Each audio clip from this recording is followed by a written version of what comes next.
what I'm going to share today, it's called Constraint-Based Physio, okay? I'm not even sure if I've just made that term up or not, okay? And if I haven't, I'm not too worried about it, okay?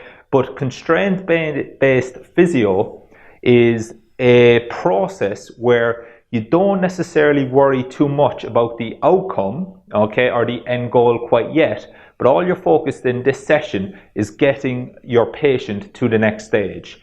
And the power of constraints is something magical happens, okay? What happens to the physio is that, or the sports therapist, physical therapist, whoever you are in terms of a healthcare professional, is your attention becomes very specific to a certain thing. And once your attention becomes a bit more intentional to help that patient get to the next step, you tend to forget about or get overwhelmed with all these kind of things that you don't even need to worry about yet. So just to give you an example, so if we've got our patient, okay, and this is their first session, okay, so their first session, they come into us with knee pain, let's say, for instance, and their end goal, okay, is to get back playing rugby league, okay, so we'll keep it in my world, okay. So we know in rugby league that person needs to change direction, okay, they need to accelerate, okay, at 110% as I call it. They need to decelerate,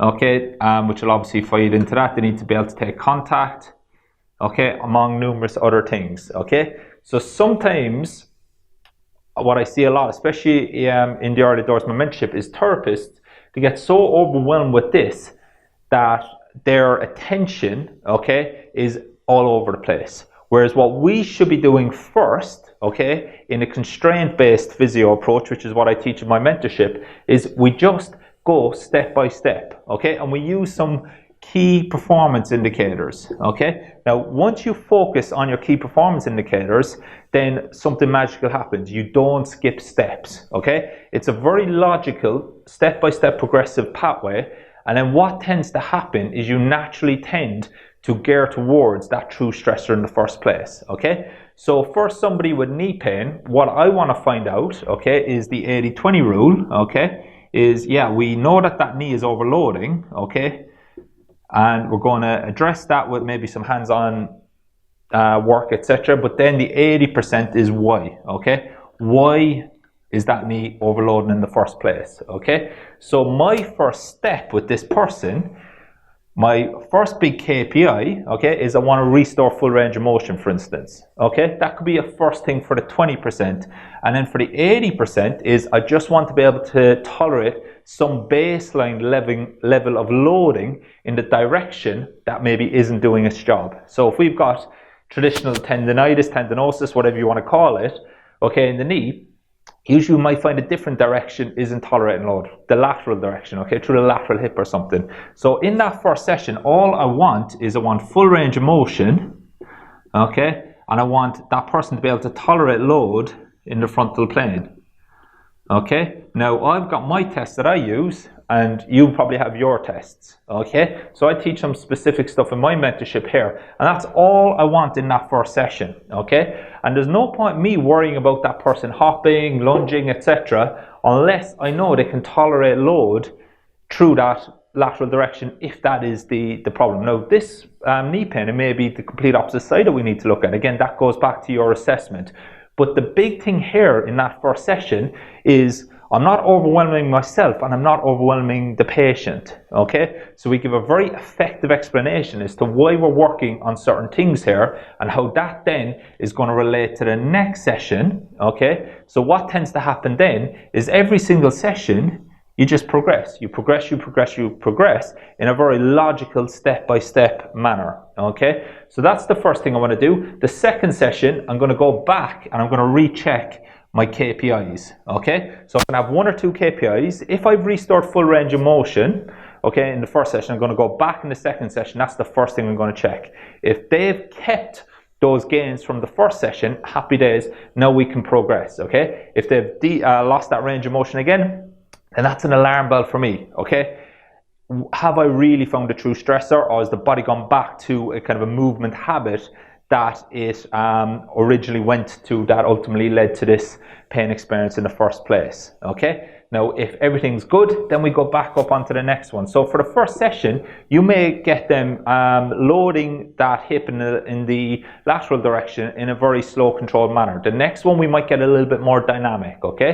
Then when we go to our hopping progressions, we're going to really want to isolate, or not isolate, but we're going to want to bias that direction with that lateral hip as well, okay? And again, if you're in my mentorship, you know exactly how we do that. It's very, very simple, okay?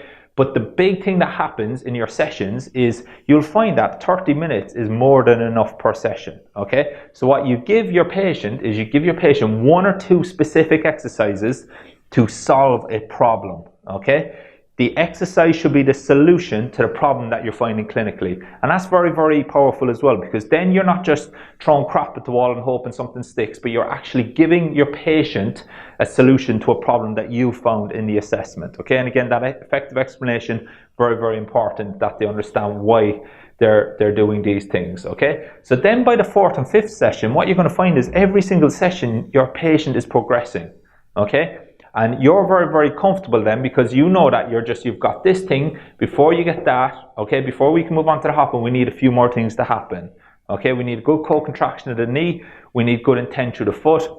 We need the ability to absorb load in all directions through that limb, not just maybe the sagittal plane, for instance. Okay, so that's something that can make a massive, massive difference in giving you confidence and clarity. Okay, so I call it now constraint-based physio, okay, or constraint-based approach, where we're just worried about 1 or 2 things. Okay, we just want to get these right, then we want to progress to the next thing, then we want to progress to the next thing. The nice thing about this in professional sport as well is then timelines don't become that irrelevant, okay, or don't become relevant, sorry, okay. Now obviously we need to appreciate healing times post-op and stuff like that, okay, but if we go through this constraint-based approach and we go step by step by step, what you'll find is that you'll progress your patient back here very, very quickly, okay. So your intent, your attention in that first session, it's all about restore full range of motion, desensitize, find the true stressor, and give that some baseline tolerance of load. Okay, so again, if you are sprinting, that might be, like, say for argument's sake, 100% maximum voluntary contraction, which is probably more, but just give or take. Okay, where here we just want that person to be able to stand and tolerate load through that hip when they do some movement that's meaningful for them. Okay, and if we can get that session, we can check them in the next session, move on, continue to progress in that logical step. Okay, so that's a really, really powerful approach.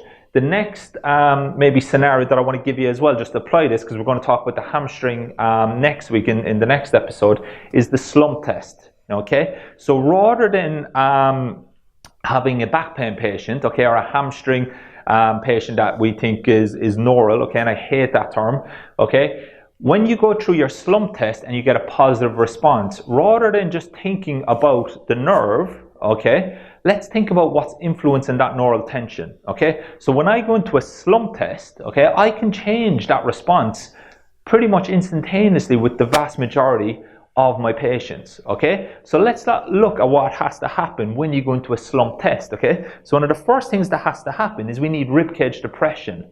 We need the diaphragm to lengthen. We need the intercostal tissues at the back, okay, of the ribcage to lengthen. We need the iliocostalis, which attaches from the ribcage down into that thoracic lumbar fascia, to lengthen. All those tissues need to lengthen, okay? So if I desensitize a lot of those tissues, very often that slump will change very, very quickly. We take away that neural tension, okay, that we are basing on one test, okay, and then we move on to the next thing, okay?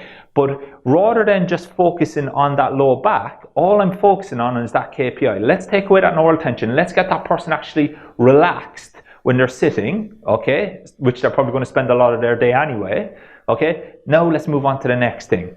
Slump test, bang, desensitize, brilliant. Or in the real world, we might desensitize that maybe 60-70% of what it was when the patient came in. But again, guess what? I'm going to check when I come back in on that second session. What's your slump test like now? Okay, if we've kept the gains, we might just have a little bit more to get in the next session. But guess what my rehab program is for that person? It's teaching them to maintain the gains that we've got in that first session. Okay, so then we've taken a big elephant away, and now we can focus on maybe the more intricate stuff specific to that person's injury history. Okay, So that's just another example like that we're going to look at in the hamstring assessment in our next show. Okay, so as I said, the KPIs, using KPIs every session, having that step-by-step progression, it's going to be very, very powerful. Okay, and in the Build Your Business segment today, I'm going to show you why using a constraint-based approach is very, very effective. Okay, it keeps your attention, number one. Okay, and it allows you then just to have one goal or one main outcome in that session. You hit that, the next session you have a new goal or outcome. Okay, so all your attention is based on that, and if that is part of that step-by-step plan for that patient, okay, then it's just a matter of time before you're going to reach that goal.